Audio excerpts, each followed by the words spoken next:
It is an honor and a privilege to share Dr. Jeff Bland with you. He is the godfather of functional medicine. You will see as you watch the interviews inside of this summit how many people allude to him as a mentor. These brilliant, brilliant people in the field, they were all mentored, top of the pyramid, from one individual in particular named Dr. Jeff Bland, who I have the distinct pleasure and honor of sharing with you here. He started asking the big questions. He started digging into the research, and he then was joined by other physicians like Mark Hyman and Bob Roundtree and several others, Patrick Hanaway, in the original Institute for Functional Medicine training, and that has disseminated into thousands of doctors doing better and helping people. So I'm excited to share this interview with you. Enjoy Dr. Jeff Bland. Dr. Jeff Bland, I'm so excited to have this conversation with you. We have offline conversations about vitalism every chance I get to hang with you, and to bring this online, I think is going to be very special. So thank you for being here. Well, Dr. Pedram Shojai, this is one of those great, great opportunities for me. I think that you are a master. You are a person that individuals look to for guidance, for insight, for maybe even divine inspiration. So to share this privileged time with you is extraordinarily, I don't know, it's one of those great moments for me. So thank you. Well, thank you. Thank you. I'm really honored. And, the one skill I might have is translating really smart people's stuff into colloquial understanding so everyone gets what's being said. And that's kind of what I've asked all of our attendees to do here is say, look, let's talk real. Let's tell it like it is. Um, there's a lot of people in the health and wellness space that are getting advice from all sorts of folks, right? A lot of folks who have never seen a patient, a lot of folks who've never been in a lab, and there's disparate advice. People are throwing darts, people are trying things haphazardly. And so we want to try to set a frame around vitalism, around lifestyle, and around health that is not the whack-a-mole sick care frame, but one that actually increases this thing called health. And so before we even get into it and setting the table, I'd love to get a definition of vitalism from you. Like, what is vitalism to you? Yeah, thank you. Actually, I spend a lot of time thinking about that question. I have for many decades. Um, and so my answer, probably people like this a short one sentence answer, but I think it's a little bit longer for me. So if you bear with me, I'll do a little exposition. I'll keep it short. So both of us are sitting here having this conversation, this privileged conversation. From a materialistic perspective, I think everyone would say, at least in the parlance of 21st century logic, we're built up of molecules. Those molecules stick together in a certain configuration to give rise to our form and function. And out of that somehow comes our personality. Now, let me ask a question. If I had a bag of chemicals that was comparable to all the stuff we know we're made out of, carbon, hydrogen, nitrogen, oxygen, sulfur, phosphorus, and the trace elements, and I just randomly dispose those into an organized structure, would it be us? And the answer is 100% no. We all know that. You don't need to be a scientist. In fact, I can go even a step farther if you want to go into geekism and say, what is the density of matter in the universe? How much stuff is there in empty space on average? And it turns out it's about 1 atom per cubic meter. So if you can think of a cubic meter of space, the density of matter in the known universe is averaged about 1 atom per cubic meter. Now, we're made up of a lot more than 1 atom, and quadrillions of atoms. Now, if you then ask the question, if the density of matter in the universe is 1 atom per cubic meter, and we are condensed into this body that has all these atoms stuck together, not just randomly, but in an organized structure, based on every principle that we know of in science, what is the probability using statistical mechanical algorithms to define the probability of us being here having this conversation? And the answer is there are so many zeros to the right of the decimal point, life is impossible. It doesn't exist. We can't have this conversation. Statistically, it's impossible. But we look at one another right now and we say, well, it must not be impossible. We're sitting here. So how did this happen?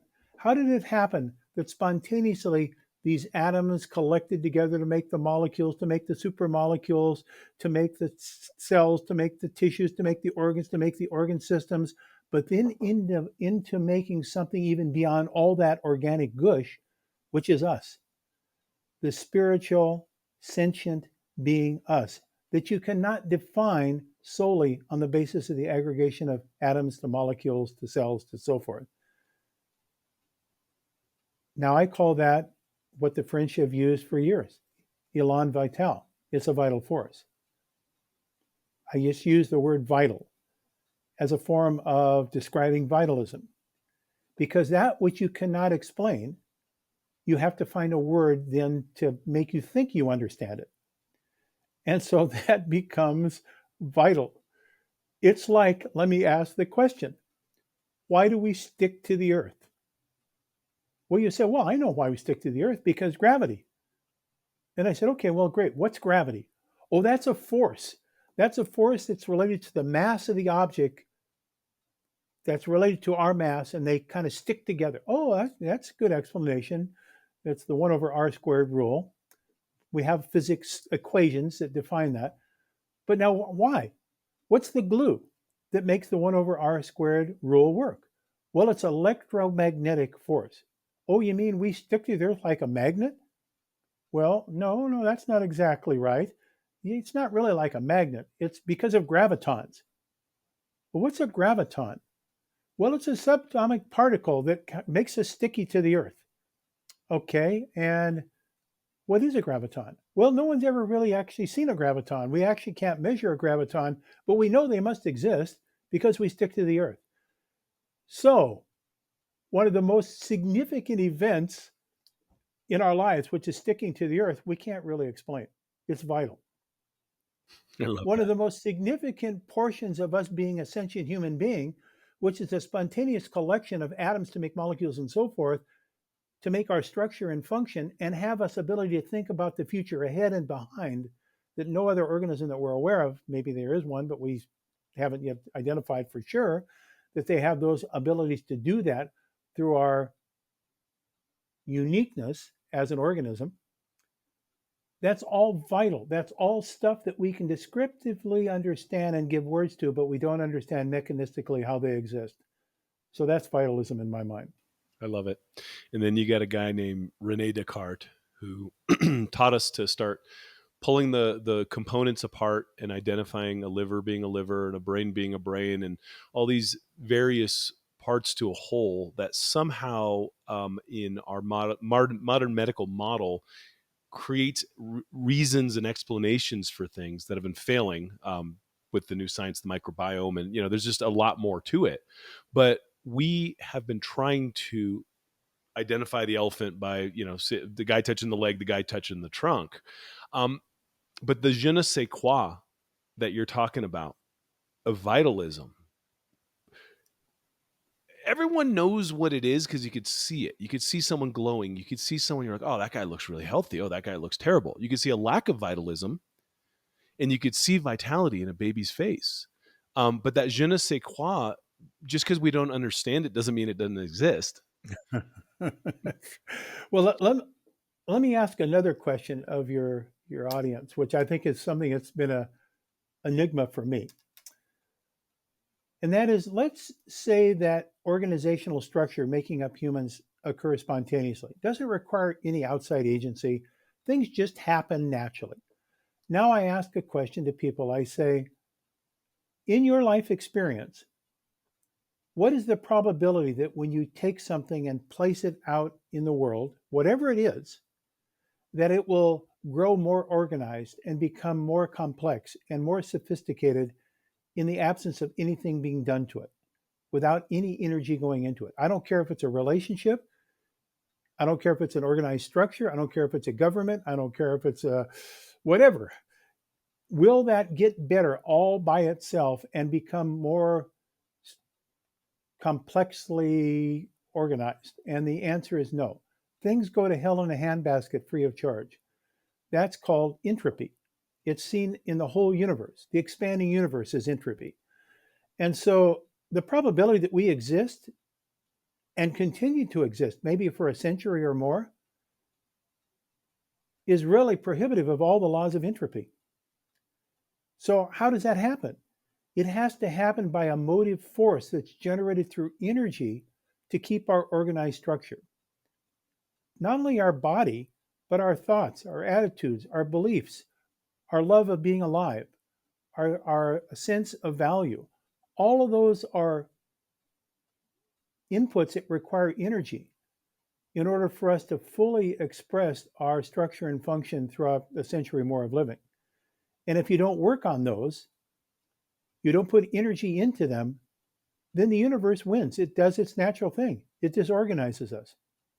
It disorganizes relationships, families, people, structures of government, culture, economies, whatever model you want to use. That happens free of charge. What doesn't happen free of charge is organized structure, which is a vital force that you have to bring to the system for it to occur, as we have to in our lives. So, what is a health program?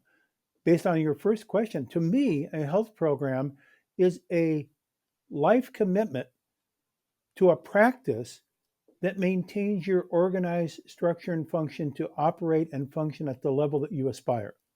That's a health program. That's not a disease prevention program. That's not a risk reduction program.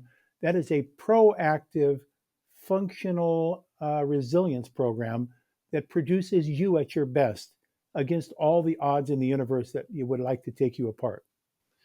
When you talk about energy, um, energy needs fuel. Energy needs to combust. And a robust system, I mean, I guess you could compare it to a business. A business has monies coming in, monies going out, and the monies that remain are the profit margin. And the problem with the healthcare system at large is, here, don't worry about it. We'll fix it. This single vector solution is going to solve this problem. Whereas what I'm hearing you saying is the energy input, the discipline of structuring the lifestyle to continually bring order to chaos, bring the entropy down so that this ordered system can continue to thrive, requires some input, but then the net output allows you to stand against entropy. Yeah. Well, I think you used a really interesting model there. Let's look at finance just for a second, because finance can be healthy or unhealthy. You can have a diseased economy, or you can have a vital, robust, healthy economy. How do we use those terms, and how do they apply to this model that we're describing? So let's look at a dollar just as a unit of something. What is a dollar? A dollar is a unit of energy. By the way, it's an agnostic unit of energy. It doesn't have yet a purposeful life as energy. So we might think of, and I'm going to use an example, illicit fentanyl drug traffic. That generates a lot of dollars. But are those dollars of positive or negative entropy? Those are dollars, I would say, are of destructive energy, destructive of lives, of culture, and so forth. But they are dollars, and some people have accrued a lot of those dollars. But in so accruing, what does it manifest in them? What does it manifest in the system in which they've been involved? Does it create order? Does it create disorder? What do we see with the cartels? What do we see with people killing one another over that energy? That's disorder. On the other side, you could take those same dollars and you could apply them to principles of saving the environment, or creating a carbon-friendly atmosphere, or any number of other social causes. And it would be the same dollar in the way it looked, but it would have a different way that energy was used, because those dollars have potential energy. It would lead to stability. It would lead to constructive outcome. Now, in our lives, we can eat either disordered energy or ordered energy. Disordered energy we eat is in the ultra-processed diet. It makes some people dollars, but does that dollars lead into the human being who's consumed it, order or disorder? Well, maybe you see it leads to order of the pharmaceutical industry, because those people get sick, they have to buy products and services, but it doesn't lead to harmonization of potential. It leads to destruction of potential by lost years of living. The other is investing in green agriculture, sustainable products, a healthy environment, foods that are rich in nutrients, teaching people how to eat and making it accessible to everyone. Same dollars, but it's flowing in a different way through the body into organized structure of health and hopefully happiness. So these are the ways I see vitalism participating in our daily life. So good. So the Buddha talked about right livelihood. Just because you make a buck doesn't mean it's right livelihood. And Yeah. the feeding, creating microgreens in inner cities to feed people and create, economy that makes jobs and dignity is very different than the fentanyl deal. It's funny. There's a metaphor in Chinese medicine that comes to mind when you speak of this. Is the essence is the vitalism is the jing, the essence that you get from your grandparents. You get it from your genetic lineage. Qi is the energy that is the combustion of life. But then Shen, or mind or spirit, is kind of the glow of life. But the flip of that is the Qi in Chinese medicine and Qigong and this whole system is the Qi is said to follow the Shen. So where the mind goes, the energy flows, and eventually that energy will assemble into a material reality. So your focus determines your reality. Where your Oh, mind. my word. Whew. That you just gave us a whole lesson plan in a 3 to 4 thousand year old well-tread and proven philosophy of living. Oh yeah, That this ain't my stuff, right? This is yeah. old years, old ancient Taoist wisdom, and it's so funny that it comes full circle into what we're talking about with the healthcare crisis and people trying to feel well. Um, you and I talked about this. Mother Teresa said I wouldn't go to an anti-war rally, but if you have a pro-peace rally, give me a call, right? Yeah. And so this idea of vitalism and where you've taken a stand with Big Bold Health and what you're the founder of functional medicine, and you've taken a very strong stand towards saying we have to change the way we think about this stuff, right? And so if I'm thinking not disease and I'm thinking health, how am I thinking differently? How am I adjusting my days to increase my resilience, to build my muscle mass, to do the things that actually make me better instead of the things that offset the inevitable entropy? Well, I think again, your wisdom has come through like a clarity. It's a beacon of clarity.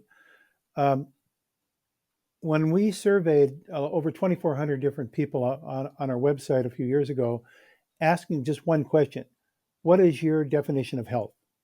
Seems like a simple question. Now, when we did that, I thought our answers were primarily going to be something like, I don't want to cancer, or I don't want to get heart disease, or I don't want to get Alzheimer's dementia, or it would have something related to a disease state, prevention of a disease state. Very few of the responses, less than 10%, were that. The other 90 plus percent were responses were, I want to do the following. I want to be healthy enough to do the following. It could be going to my granddaughter's high school graduation. It could be graduating from college. It could be running a marathon. It could be, I want to learn how to play the piano better. Or, I mean, there was so many different personal ways that people define health that were related to their own personal view of success in life, that were not disease tendered or uh, constrained, but were really related to their ability to operate in the world to goals that they had established that would define themselves as successful. It could be helping other people. It could be I want to be able to know more about world culture. I want to travel. It could be many, many things, but they're far different than just saying I don't want to get a disease. Now, maybe it's implied that if you could do those things, you would not get a disease, but that was a second tier objective.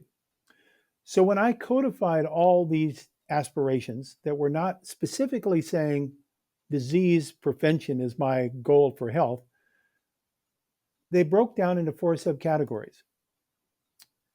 Those were functional categories that were related to physical function.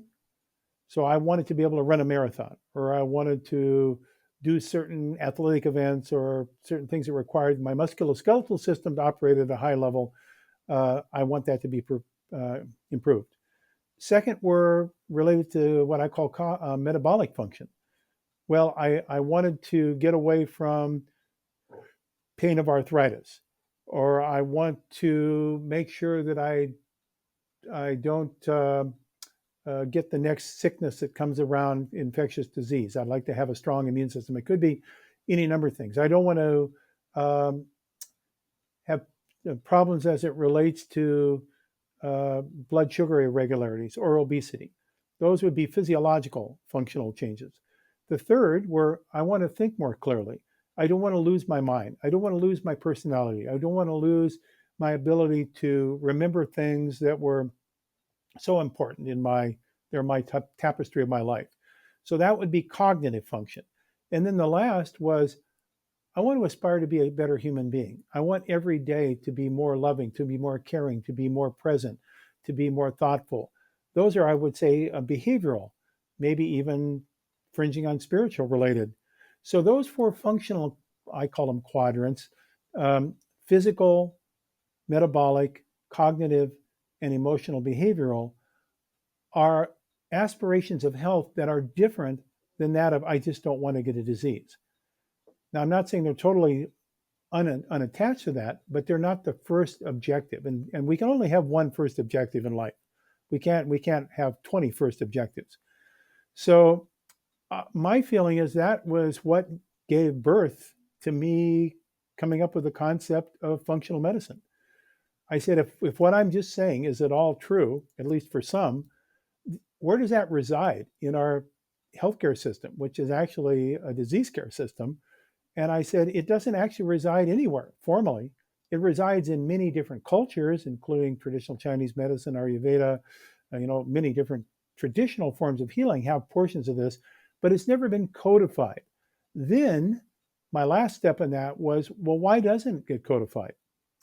And my answer to that, again, in my own myopia, was to say it doesn't get codified because it's squishy. It's not as easily objectified as is a disease. If you have a heart disease or a cancer or an arthritis or something of that nature, you can codify it by certain lab tests or certain diagnostic criteria, and you can put a label on it and you get a name, and now that becomes a real thing. These other things I've described, physical, cognitive, physiological, and behavioral effects, are much less able to be quantified. So they become kind of squishy. And what we often think is that stuff you can put a quantitative something on it wins when compared with squishiness. However, and this is the good news, I believe, for my thoughts, that over the last now 35 years since we came up with this concept of functional medicine, what used to be seen quite squishy is now seen as being able to be quantified. These behavioral effects, cognitive effects, metabolic effects, physical functional effects are all able to be quantified. So you could form a new kind of healthcare that was around the quantifiable aspects of these characteristics, and then you could define therapeutics to them that would be really health focused, not disease focused. So that's been my advocacy, obviously, for the last 3 decades, is trying to get people to both understand this model and to bring their talents to it, because the architecture is there waiting for the ornaments to be put on. And it connects itself tightly to traditional Chinese medicine, to Ayurvedic, to many of these cultural principles that go back thousands of years.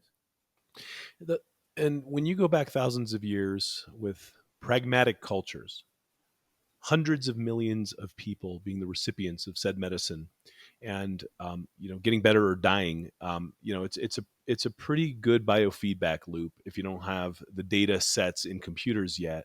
So those systems worked out over human history to either evolve or die based on efficacy.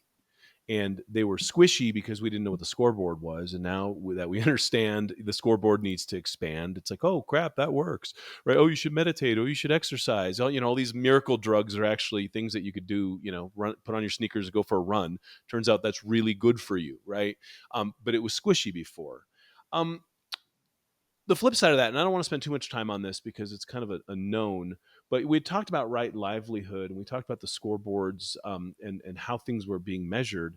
But when you have a sick care system that ends up generating billions of dollars. It becomes a living organism. It takes on a life of its own. And anything that comes to life has a survival instinct. There's millions of people with salaries and mouths to feed, and this system becomes a business. And so it's like coal or anything else, right? It's like, oh, we know this isn't good for the planet, but what about the jobs, right? And so the business interests oftentimes drive some of the industry for a while until people say enough's enough. And at this point, now we have functional medicine. We have all these types of summits to help people understand that there's this whole other world out there. There are choices, there are options, right? You mentioned these four areas for 2,400 people. It's a nice sample size. People giving you the answers of what health is, and it's fascinating to me what the results were there. To me, the undercurrent of all of it is again functional energy systems that can fuel them to become more mobile, that can fuel them to do the things that they want to do. And some of them sounded like, inflammatory pathways that needed to be quelled, right? So let's talk about, you've been at this for so long. What are the big levers that you see when you are looking at a system that's flickering in light with vitality? The big levers that can be adjusted that then start to right the wrongs. Yeah, yeah, thank you. That's where the tire meets the road. And I'd have to say that you've done a lot of teaching on this in your books and presentations. Another person who I believe his work is really seminal in this area to answer your question is Dan Buettner with his Blue Zones. I think all of your listeners, viewers understand that Blue Zones, it's called Blue Zones because when they were looking around the world at areas where people had unexpectedly long life expectancies, and they would find these certain areas like Vilcabamba or like in the Himalayas or Costa Rica or even Loma Linda, California, embedded in Los Angeles County. They circled them on the map with a blue marking pen. And so they became what are known as the blue zones. And it might be thought that what they were circling are areas of unique genetic resistance to disease.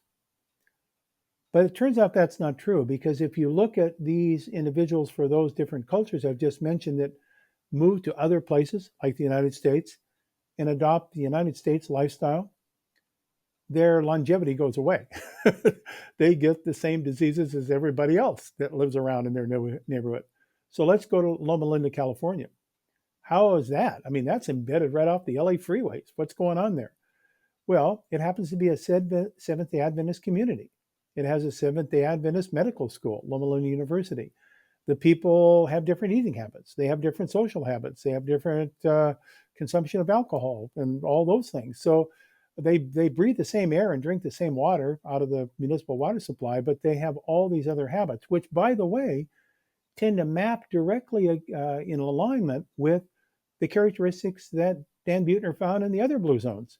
Even though they were, in some places, very primitive cultures relative to the technology that we have in the States, they shared a lot of common themes like community, social purpose, connectiveness, eating diets that were low on the food chain, a lot of plants, fewer animals, moderation in things, alcohol coming as red wine, small amounts, regular activities outside, uh, enjoying nature, being involved with all four seasons. I mean, things that were shared common experiences among these disparate cultures that you could define as longevity themes.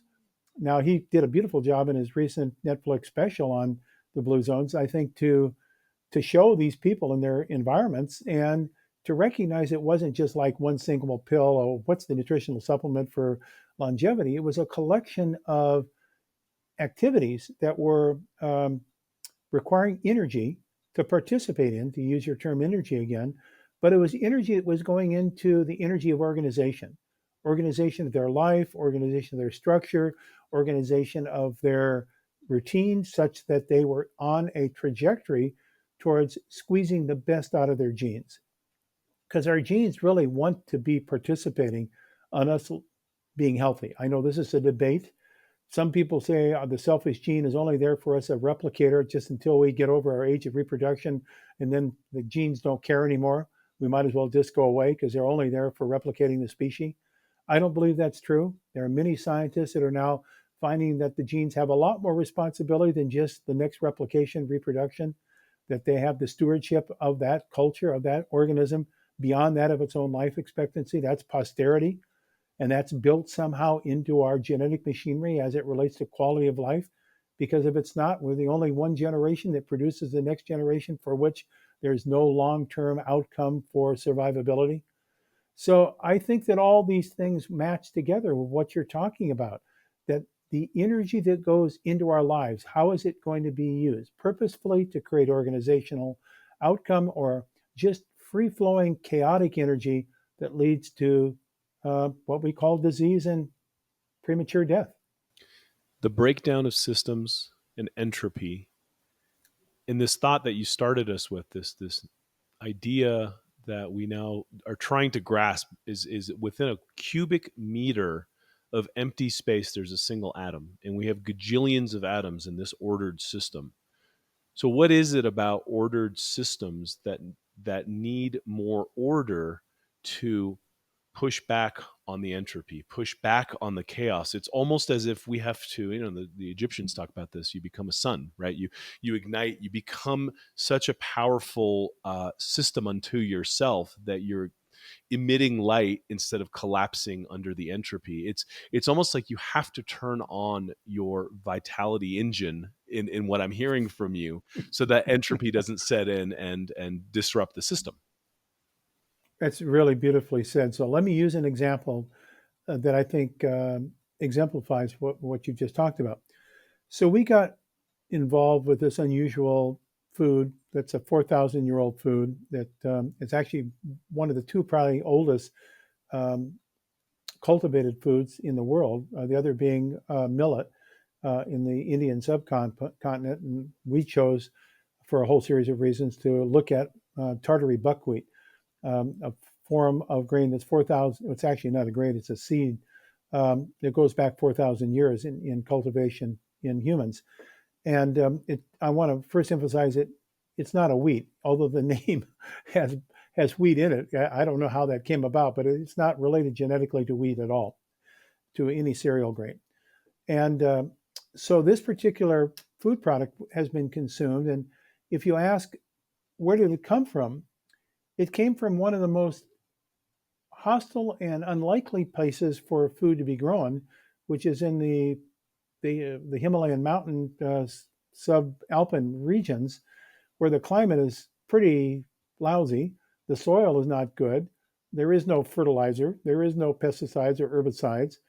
And over time, and that would be millennia, that plant, through its own genetic architecture, was involved with the most long-term scientific experiment ever done, called evolution.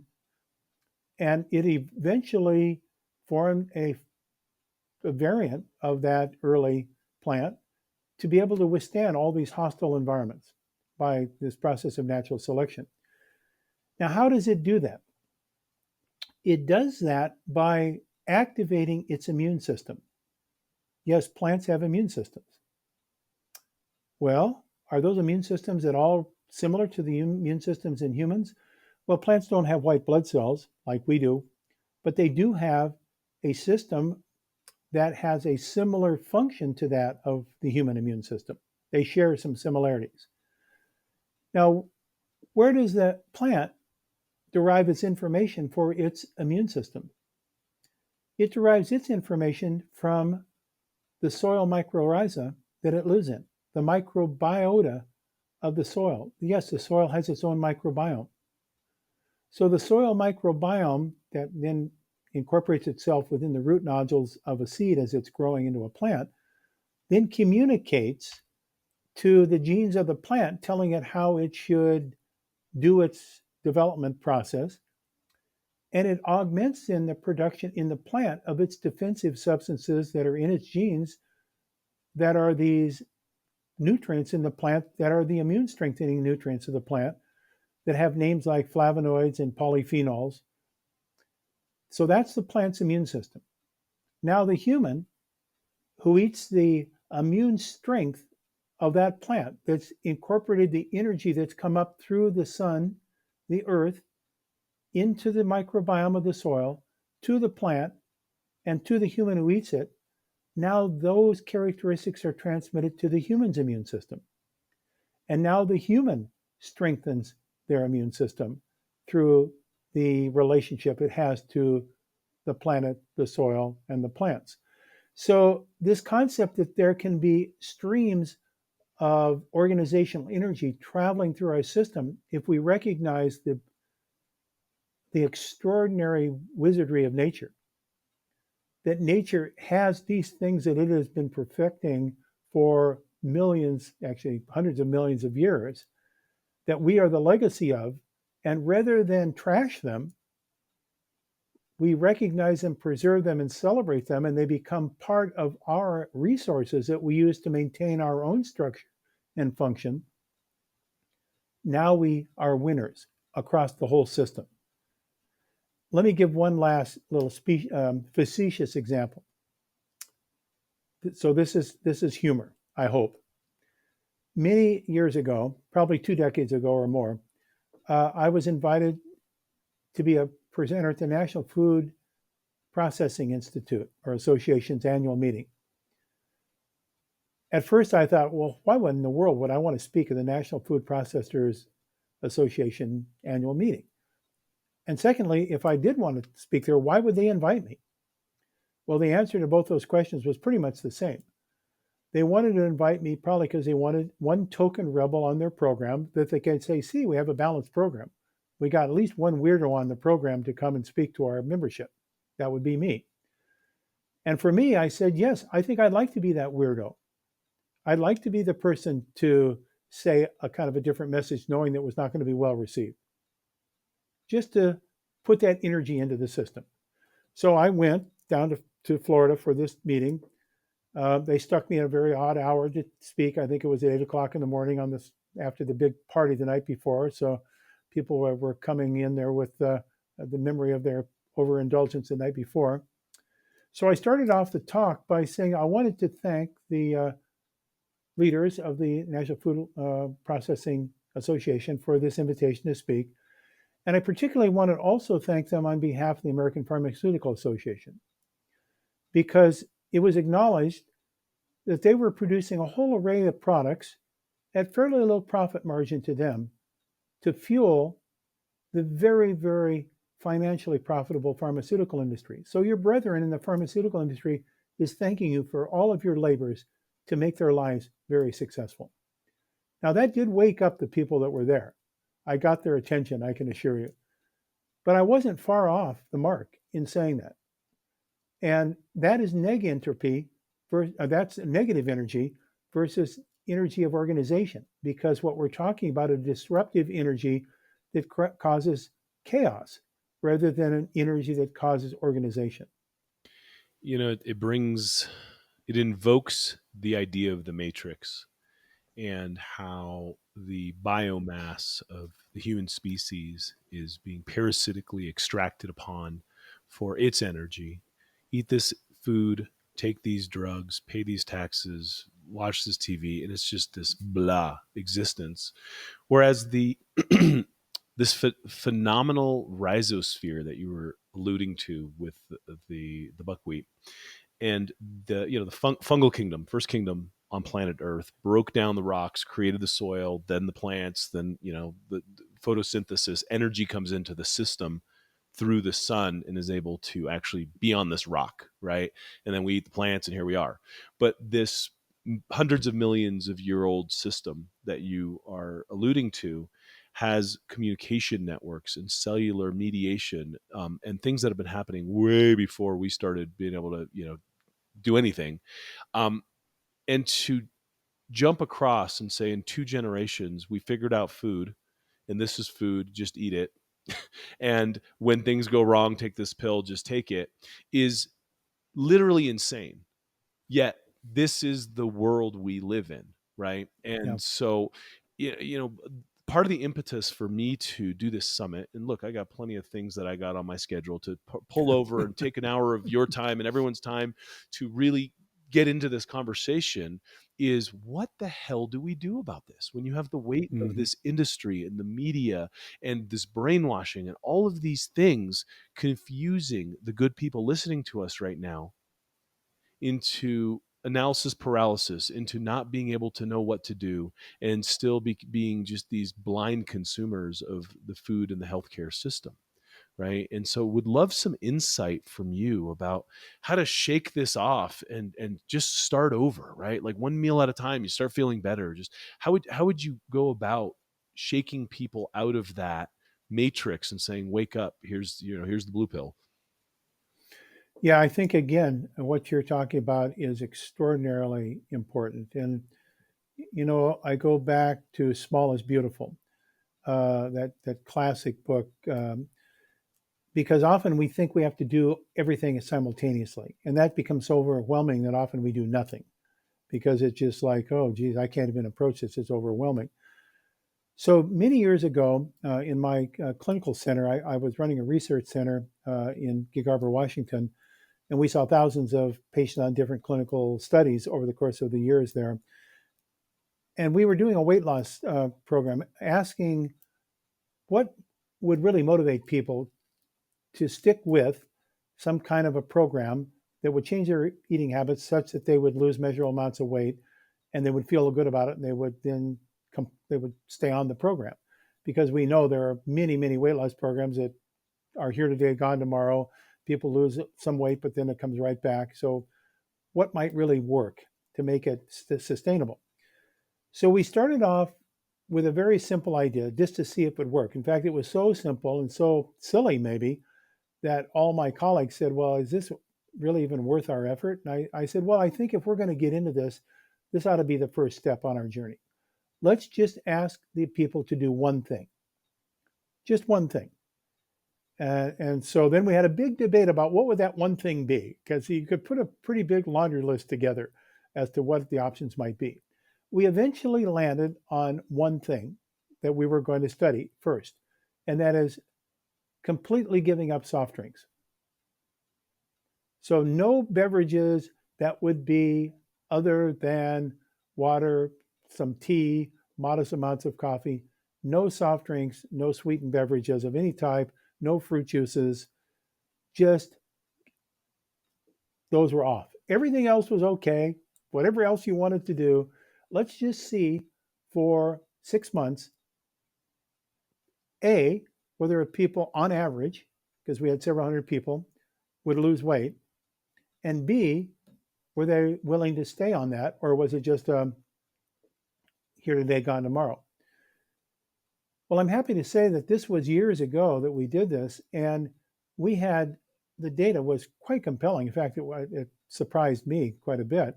We had a material amount of weight. Over 5% of people's body weight was lost just by giving up sweetened and non-calorie sweetened beverages, meaning synthetically sweetened. Now, I could get into that whole debate about why calorie or sugar free. That's a whole nother story. But let's just say the outcome was giving over beverages, whether they were sweetened or synthetically sweetened, uh, the effects were dramatic in their lowering of weight. Then, what we found over years, because we were in the community, people, we would see them, people said, that was interesting. I've stayed with this for years. I found I didn't really need those things. It wasn't a big sacrifice. And I have given over, I'm drinking soda water now, or I'm just drinking good, clean water, or I'm drinking herbal teas, but I don't really need those soft drinks. So that was a learning example for me, because I recognize that sometimes if you just choose one shared common thing that a person can change, they're willing to do it, particularly if in a meaningful, a significantly short period of time, they'll see benefits. And that is one that produces a lot of benefits, because I never recognized how much soft drinks we were consuming as humans and how important they were. I mean, people often think, well, it's just liquids. It doesn't really have that much effect. It's not like eating a pizza, is it? And the answer is, for a lot of people, it's far more than calories in eating a pizza on a daily intake. And even if it's not calories, the effects that those non-calorie sweeteners have on the appetite control center and on the way we eat other things and how we process them are adversely affecting how we put stuff into fat. When you stack a habit like that, and I love the simplicity of that, and you start stacking habits one by one, is there a sweet spot, say one every 3 months, one every few weeks? Does it depend on the patient? Because obviously you go into a functional medicine office anywhere in the world, and it's like, okay, we did all these labs, here's the kitchen sink solution I'm throwing at you right now. And for some people it could be overwhelming because they spent 50, 60 years digging themselves into this mess, right? And so stacking habits to kind of slowly walk back out in a sustainable fashion. How do you think about that? Hey, just want to take a quick minute and point your eyes at something. This summit, including the interview you're watching right now, the audios, the transcripts, all of the content that you're going to be getting in this summit is part of the upgrade package for you to keep should you upgrade. But I want to point your eyes to the Gut Check Action Plan. It is a beautiful multi-module course that we created with Dr. Jeff Bland to teach you how to heal your gut. The gut is the root of all inflammation. The gut is the origin of so much disease. We had the privilege and the honor of recording this course with Dr. Bland, and that course is included in your Summit upgrade package. Why? Because when I sat down with my team and thought through what you would need to get the vitality you need in your life, after all of this wisdom and knowledge that you're like, okay, great, I get it, I should do it, what do I do? That's in the Gut Check Action Plan taught by Dr. Bland himself, part of this very reasonably priced upgrade that you can then take home and take all of this into your life. Don't pass it up. It's a no-brainer. Dr. Bland is the man, and he taught this course to help you help yourself. Back to the interview. Well, I think you said it. There's a brilliance underlying the question. Um, One of the characteristics that we have in this field, whatever you want to call it, is it to reform biology so that a sustainable biology that's related to your health aspirations doesn't occur overnight. I've often said it takes about 3 months to reform your physiology, your biochemistry, when you do anything. Good keto diet or fasting, intermittent fasting, even exercise programs. It generally takes 3 months to fully condition in your body to adjust to the new environment. The challenge is that we have a population that's very used to quick fixes. And so one of the value propositions you have with pharmaceuticals is that they're generally so hard hitting on your physiology that they give rather rapid results. So if you take a pain medication, you generally will feel that effect of reducing pain very rapidly. Or if you take an antibiotic, if it's the right one, you'll feel getting rid of that infection pretty rapidly. Or if you have inflammation, you take a anti-inflammatory or a TNF blocker or something of that nature, you'll feel the effects pretty rapidly. So we've got this view that health comes really quickly just by the absence of symptoms. So if we suppressed a symptom, gee, we must have had success. Not recognizing that the actual problem still resides below the symptom. We just masked over the symptoms by blocking the symptom pathways. We didn't block the cause pathways for the problem. And so we need people to recognize that these changes that occur with long-term outcome that lead to decades of good living are things that come through mastery of daily practice. Like if meditation is a good example. If you want to become a really skilled meditator, from my experience, you don't do it by a 1-week meditation course and you go home and now you're an expert. And I think that these things that are the smooth characteristics that shape us, they not only shape us physically, how we look and act, they shape how we feel over years. So it's not just an immediate gratification, it's an investment. I've often said that the best life insurance policy we can ever get is us. When we invest in life insurance rather than death insurance, we call it life insurance, but it's actually death insurance. It's paying are beneficiaries for our demise. Life insurance is investing in your ability to be resilient, and that occurs over time. You look at some of the statistics of where we would be at in GDP if Alzheimer's wasn't a thing, if we didn't face the cognitive decline and the deterioration, if the entropy didn't get us after the age of 60 and we had functional brain and were useful to society. And in those best years, with the most wisdom, the most experience, we would be major contributors to society and society's problems. But that entropy is actually pulling us off the stage. So to your point, I mean, that is a massive, massive, it's like libraries burning down, um, instead of, being there for generations to come. And we've seen it in the last couple of generations, right? People go up, get shipped off to play golf and slowly die, right? Which is also a tragic model. So let's use an example of what you just said. I'm going to use a biology example here because of my bias, probably. Um, so it's been recently determined that one of the best predictors of our longevity as an individual, our life expectancy, is the age, the biological age, not our chronological age, of our immune system. That the immune system seems to be the shop boss that determines how the other organs might be functioning as we grow older. And therefore, if you can measure the biological age of the immune system, you can predict what your longevity or life expectancy is. Now, why is that? It's because as we grow through life, we are exposed to events that, I'm going to say injure, but maybe it's better not to say injure because that's a value word. I'll say influence our immune system. They influence the immune system by creating a memory effect in our immune system that we've been experiencing, that, like post-traumatic stress, or like a SARS-CoV-2 virus, or like a serious wound that we had infection from. Those, or that we've been exposed to air pollution for 20 years. All those things put marks on our immune system's genes. This is called epigenetics. And they remember that. So over age, we collect these memories on our immune system that cause immune disorder. We can actually measure immune disorder.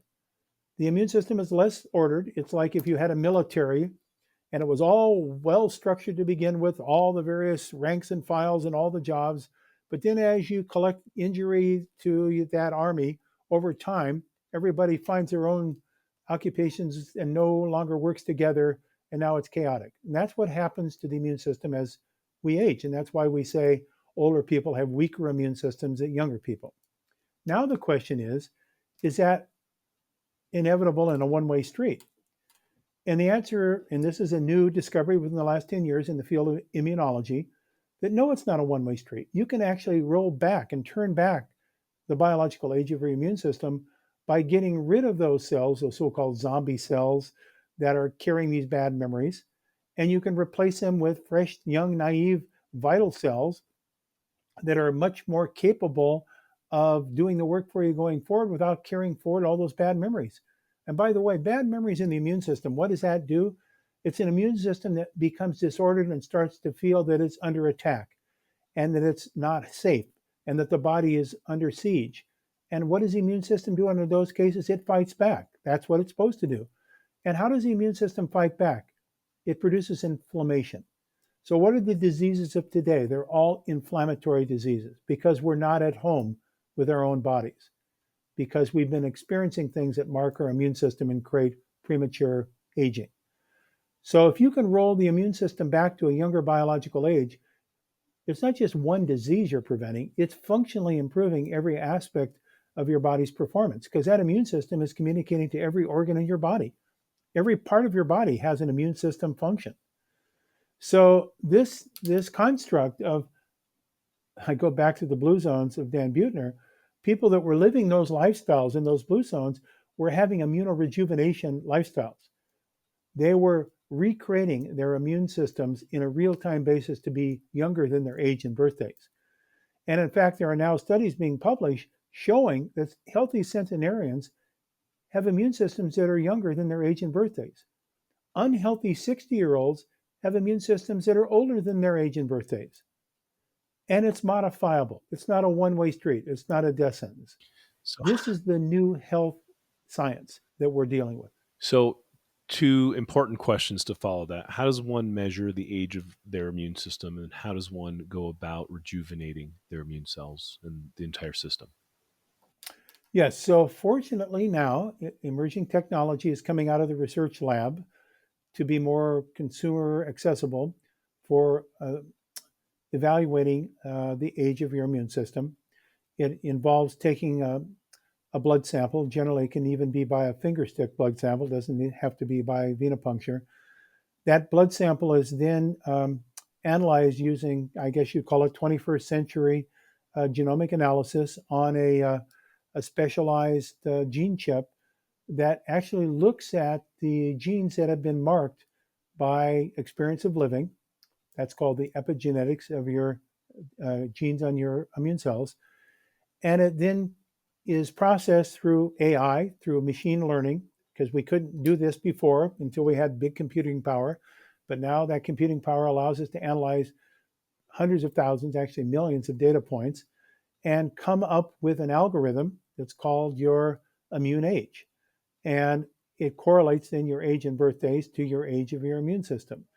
Now, that test originally was pretty esoteric and pretty expensive. Now, they're, as is always the case, with more automated, it comes down in price. Now they're in the $150 price, but there are a number of commercial laboratories that are consumer friendly. If you if you just Google biological age determination or test, you can find these, and they allow then a person to track the biological age of their immune system or of their body at large, their biological age.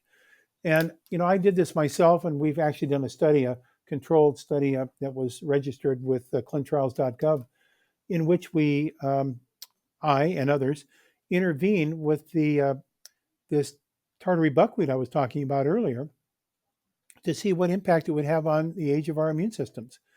And we were amazed to find that over 3 months of intervention, so it's not a long time, it was 90 days, that we could actually demonstrate in people with old immune systems based on their age and birthdays that we could make them younger over the course of 3 months by just a simple thing, was it including these immune strengthening nutrients that come from plants that had to grow in these hostile environments. So, and by the way, Tartary refers to the Tartan district of China in the Himalayas. That's where it got its name. So we're learning old stuff in new ways. The wisdom of nature is there just for us to learn more about. Is it the flavonoids, the polyphenols? What is tackling the zombie immune cells and pulling them out of circulation? Yeah, thank you. We're really getting into the scientific geekism now. So the answer is yes. It turns out we've learned, come to learn that Tartary buckwheat has over 150 different members of the orchestra in their Tartary buckwheat polyphenol flavonoid family. So it's very, very complex array of these uh, immune molecules that were developed in the plant. And they also come along with a variety of other factors like prebiotic fibers and interesting other accessory phytochemicals like 2-hydroxylbenzylamine or 2-HOBA. All of these in the plant were there over natural selection periods to be optimal in regulating the immune system of the plant. And so you transfer all of those over to a human when you eat complexity. Eat complexity produces a simple outcome of improved immune health. So I call that simplexity. So you coming full circle, and we're running out of time, and I could go on with you for hours, but would be respectful of everyone's time here. You had mentioned the way we originally talked. Let me preface this by saying we talked about right livelihood and doing things the right way, and so I know that you got involved at the very foundational supply chain level of this to say, look, I need to be at the farm level so that we could control the soil, so that from the soil the outputs are X, Y, and Z, so that we can get the intended benefits. You'd mentioned this Tartary buckwheat growing up in really tough times, right? Like really tough environments. So, is there a play where you have to mimic the soil so that the soil based bacteria allow for the same polyphenols and output? Oh boy, this is so much fun. I can't tell you how much fun I'm having with this conversation. So yes, we concern ourselves with that. That's one of the reasons we chose upstate New York, because it turns out that plant geneticists on Tartary buckwheat, and there's hundreds of papers on Tartary buckwheat that are done in scientists around the world, but one of the recent bits of science was asking the question, what happens if you cold acclimatize the seeds when you plant them in spring versus planting them in a warm climate? And it turns out when you plant them in cold, it turns on the genes more effectively that produce these phytochemicals. So we wanted a more northern latitude place to grow the Himalayan Tartary buckwheat. Secondly, the question you asked about the soil, we did analysis, and we actually were very fortunate to have as a member of our team Dr. Emily Reese, who's a soil scientist, PhD from Cornell, and she was doing soil samples, and we were measuring soil mycorrhiza, looking at the soil microbiome basically. And what we found was that it seemed that there were certain characteristics of the living critters in the soil that were associated with the optimal production of these beneficial immune factors in the plant. So we did a field trial, and we inoculated different strips of the field, several acres and different strips of these different mycorrhiza to see what effect they would have ultimately when we harvest the final plant, and did an analysis of the phytochemicals. And we found there was a certain type of bacteria and fungi that when they were combined together and inoculated in the soil would increase by over 20% the level of our phytochemicals. So now we are inoculating all of our fields with all the seeds with these friendly organisms and growing them under cold spring conditions. And we feel like we've got a kind of moving towards an optimization of using nature as our teacher, basically. I love it. I love it.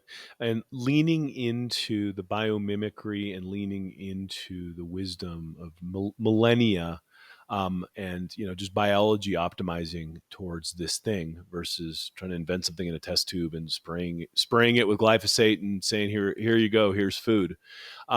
I love it. I love everything that you're up to. I'm so happy that you've thrown your hat into the ring with this, and I've gone down to the supply chain level of the nutrients that get into our bodies, because we got to be that vigilant. And there's so many people in the summit talking about toxins in the air, toxins in the water. I mean, this is a hormetic stressor, right? It's a hormetic stressor on the Yeah. seeds and the plants that then create Yes. the strength and the resilience.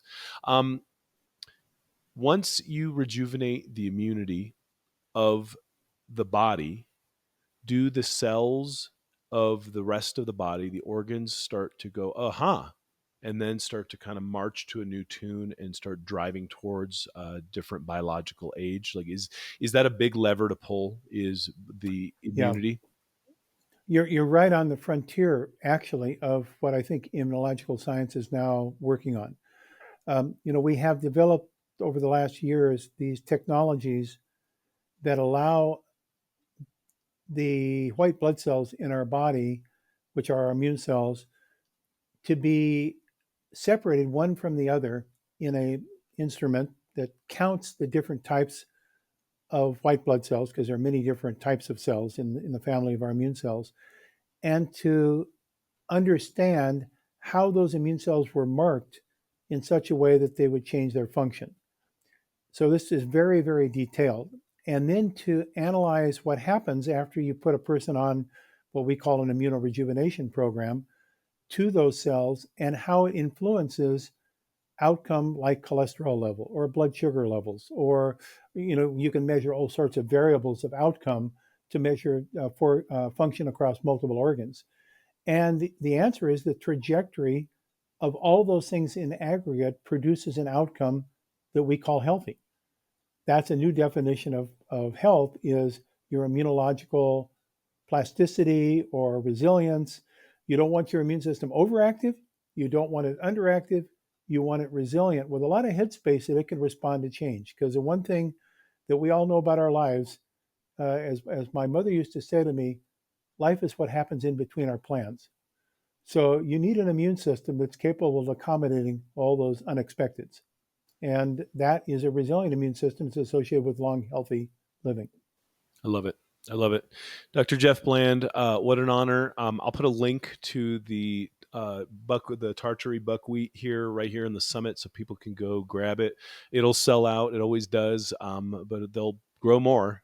They're doing it in a sustainable way, right? I'm very excited to see the good doctors, the founders of functional medicine, going and getting their hands in the dirt.